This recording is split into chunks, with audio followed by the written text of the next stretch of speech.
আমাদের কোনো আইডিয়াই ছিল না যে চন্দনবাড়িতে এরকম একটা ওয়েদার পাবো, তার সাথে স্নোফল।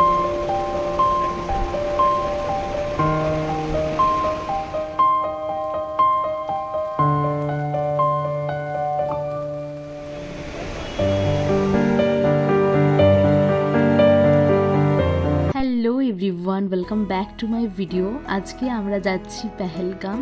আগের দিন রাত্রেবেলায় আমরা হাউসবোটে ছিলাম, আর হাউসবোটে মানে শ্রীনগর থেকে মোটামুটি ধরে রাখো পেহেলগামের দূরত্ব ওই 2 থেকে 2.5 ঘন্টা মতো। তো তার জন্য রাস্তাতে খাওয়া দাওয়া করে আমরা বেরিয়ে যাচ্ছি। আর এই জায়গাটাতে আমার চোখটা আটকে গেল, এত সুন্দর একটা পরিবেশ। পাশেই বয়ে চলেছে লিডার নদী, যেখানে কিনা রিভার রাফটিং হয়, কিন্তু এখন নদীর জল কম, ওই জন্য রাফটিং বন্ধ রয়েছে। আর এই যে দূরে মন্দিরটা তোমরা দেখতে পাচ্ছ, এখানে নাকি বজরঙ্গি ভাইজান যে সিনেমাটা রয়েছে তার মুভিটার কিছু অংশ এখানেই শুটিং হয়েছে। তো এখন আমরা যাচ্ছি আপেল বাগানের পথ ধরে। এখন গাছগুলো শুকিয়ে আছে।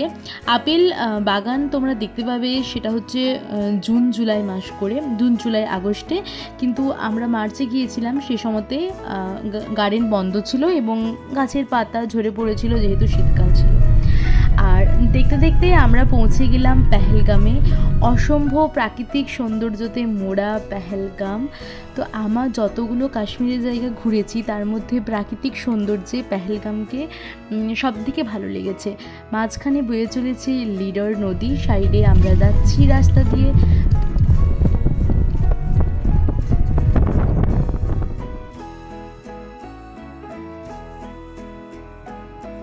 আমরা পেহেলগামের যে মূল জায়গা থেকে বিভিন্ন জায়গাতে নিয়ে যাওয়া হয় সেখানটাতে পৌঁছে গেছি। তো প্রথমে আমরা হোটেলে গেলাম না, গাড়িতে আমাদের লাগেজপত্র সব আছে। আমরা ভাবলাম আগে পেহেলগামের সব জায়গাগুলো ঘুরে নিই, তারপর একদম হোটেলে যাব। তো এখন যাচ্ছি আমরা পনি রাইডে, কীরকম কী প্রাইস এবং কোন কোন জায়গাগুলো ঘুরবো সেটা দেখার জন্য। চলো তোমরা ওদের মুখেই শুনে নাও। ये है 7 जगह यहाँ का बेस्ट साइड सीन।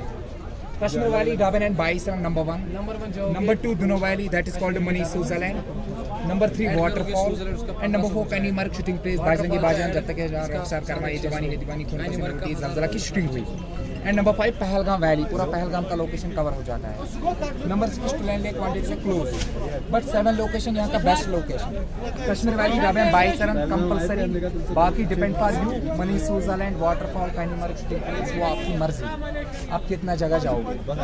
बाकी ये लगा हुआ है, रेट लगा हुआ है, गवर्नमेंट प्राइस लगा है ना, चॉइस में आप चूज कर लो कितना जगह जाओगे। कश्मीर वैली যে জায়গাটা তোমরা দেখলে ওখানটার থেকে তোমাদের ঘোড়াই করে ওই জায়গাগুলো ঘোরাবে। ঘোড়া ছাড়াও ওখানে অপশন রয়েছে, তোমরা ট্যাক্সি বুক করে আসতে পারো, সেটা তোমরা শেয়ারিংভাবেও আসতে পারো অথবা পার্সোনালভাবে বুক করেও আসতে পারো। তো আমরা শেয়ারিং ট্যাক্সি নিয়ে নিয়েছি, আর এটাতে আমাদের পড়েছে 1400 টাকা। তো আমরা দুজন ফ্যামিলি রয়েছি, ওটা আমাদের ডিভাইড হয়ে যাবে দুটো ফ্যামিলির মধ্যে। আর আমাদেরকে দুটো জায়গায় এখানে ঘোরানো হবে, একটা হচ্ছে বেতাব ভ্যালি আর একটা হচ্ছে চন্দনবাড়ি।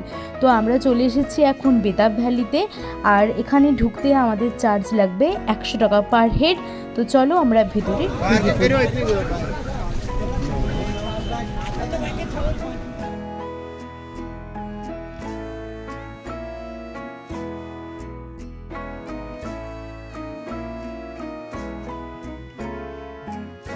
এই জায়গাটার নাম কিন্তু আগে বেতাব ভ্যালি ছিল না, এটার অন্য কিছু নাম ছিল।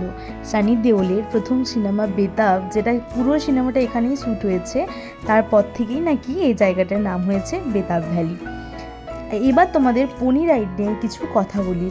তো আমরা যখন গিয়েছিলাম তখন পড়ছিল প্রচণ্ড পরিমাণে বৃষ্টি, যার জন্য পনিটাকে ক্যান্সেল করে আমরা গাড়িটাতে যাওয়াটাই বেস্ট ভেবেছিলাম, কারণ তোমাদেরকে যে রাস্তাটা দিয়ে নিয়ে যাবে ঘোড়ায় করে, সেই রাস্তাটা পুরো কাদায় ভর্তি।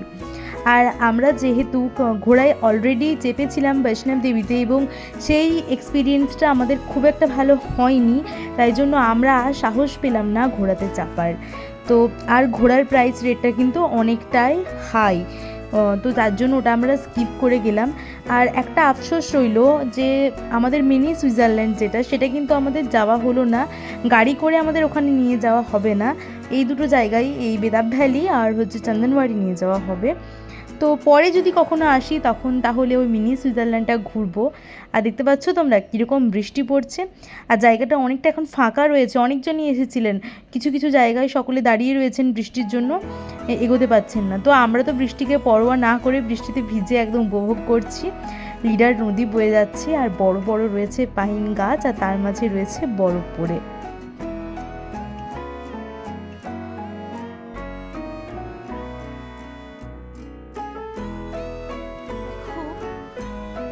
পুরো বরফগুলো কেমন পড়েছে, এইরকম জায়গাগুলো আমরা গাড়িতে দেখছিলাম, এখন সামনের থেকে দেখছি মানে পুরো বরফ পড়ে নেই। শুট চলছে ভিডিও।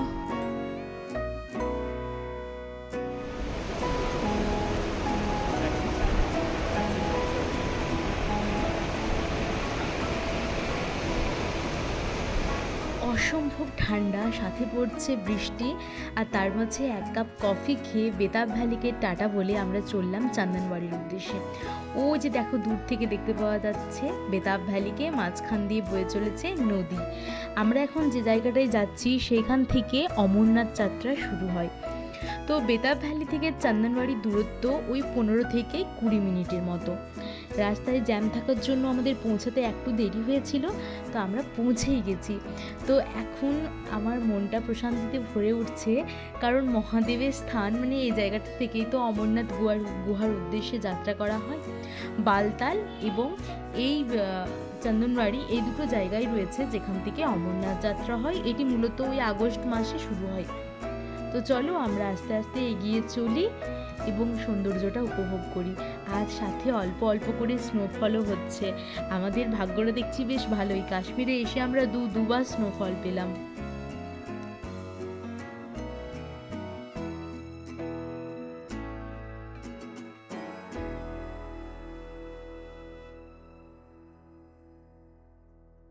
চন্দনবাড়িতে এসে বরফের মধ্যে তোমাদের যদি হাঁটতে কষ্ট হয় তাহলে কিন্তু এরকম ছোট ছোট চেয়ারের ব্যবস্থা রয়েছে, যেটিতে করে তোমাকে ঠেলে ঠেলে ওনারা নিয়ে যাবেন। তো আমরা হেঁটে হেঁটে এগিয়ে যাচ্ছি, বয়স্ক মানুষেরা ওই ছোট ছোট চেয়ারগুলো নিচ্ছেন। ওগুলোর প্রাইস কত কি আমার ঠিক জানা নেই।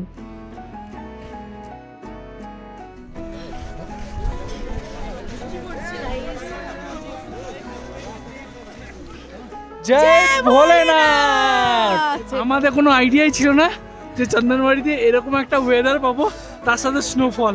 হাতগুলো পুরো কাজ করা বন্ধ করে দিয়েছে।